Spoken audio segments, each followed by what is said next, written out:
What's going on, people? How are you doing? My name is Dr. Sami Baya. Please welcome back to my channel. People with narcissistic features are common in the dating world. They're especially comfortable on social media and online dating sites where wearing a mask is a norm. In fact, many of the toxic online daters are narcissists. So how do you distinguish between a genuine connection and a narcissistic dating game designed to engorge the narcissist's ego at your expense?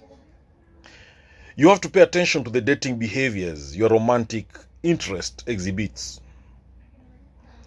Taken separately, these behaviors aren't too alarming, but put them together and you have a pattern of deceptive, abusive, manipulative mind games all narcissists play to trap you into their spider web.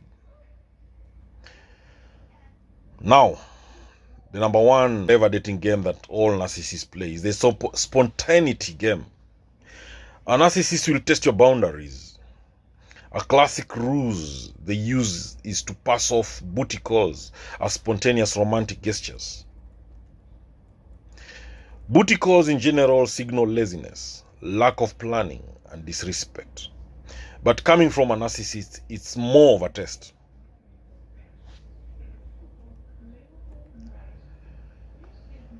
Number two games that narcissists play is the commitment phobia game.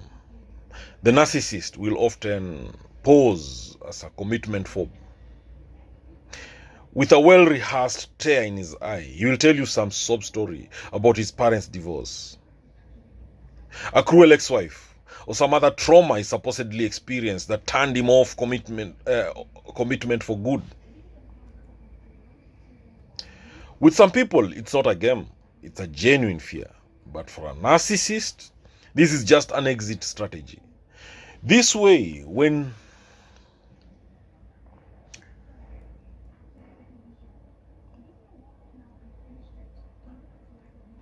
the narcissist found a new shiny object, he can feed off of it. He can claim that he was honest with you from the beginning, so he's done nothing wrong. So it is also a way to have an upper hand in the relationship. The narcissist is the person who decides how far a relationship can go. So he's always in charge. He can be cold and aloof when he's punishing you, or he can dangle a promise of commitment when he senses that you are slipping away. Dating game that narcissist plays, the disappearing act game. You've had a few great dates, deep conversation with no awkward pause, and sexual attraction is off the charts. Ever since you met, you've been texting non-stop, and every time your phone dings, your heart starts beating a little faster. Then all of a sudden, he just drops off the face of the earth. No text, no phone calls, no explanation. Just poof. So, if you are reasonably certain that he's still alive, well, and hasn't been abducted by aliens, then you might be dealing with a narcissist who's playing the disappearing act game. The object of the game is to keep you on your toes and to keep you guessing. What happened? Did I do something wrong? What's going on with him?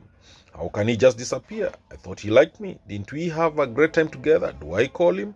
So these are the types of questions that might be racing through your mind after a narcissistic parama vanished into thin air. But don't worry, he'll be back with some lame excuses like, sorry, work's been crazy. Or he's simply done with you. Either way, you are better off solo. Dating game narcissists play is the it's not me, it's you game. The narcissist is an actor playing the lead role in the movie of his own creation. It's usually a very dramatic, epic saga where he is the hero, the savior, the Prince Charming. So in a way, he believes his own lies. He's so engulfed in his self-aggrandizing fantasy that real give and take relationship is impossible with him. So there's no growth whenever you bring up any issue. The narcissist is always a good guy and you're always a bad guy. There's no growth because there's no growth whenever you bring up an issue, because he becomes angry and turns it around on you. And the more you see who he really is, the more evil you become in his eyes. That's why the narcissist ex is always crazy or a bitch. dating game narcissist play is a Casanova game. The narcissist loves attention. That, coupled with his natural charisma, makes him a flirt and often a cheater. So if you just started dating, pay attention to how he behaves around other women. Does he openly flirt in front of you? Pay a little too much attention to attractive women. Does he get off on making them laugh? Does he lean in to whisper in their ear? Does he put his hand on their back slightly lower than their casual touch? Does he exchange numbers? Does he deny everything if you confront him and say that you are imagining things? This particular game is designed to play on your jealousy and to make you aware of how attractive and desirable he is to other women. So it's a power game aimed to invoke your insecurity and a fear of losing him. Then you probably came across the term love bombing. Love bombing refers to the initial phase of a relationship when a narcissist figuratively bombards you with affection to overload your senses and sweep you off your feet. That narcissists play is the ever-present game. That a narcissist will intentionally create emotional anchors to keep you trapped in his whirlwind of love hypnosis.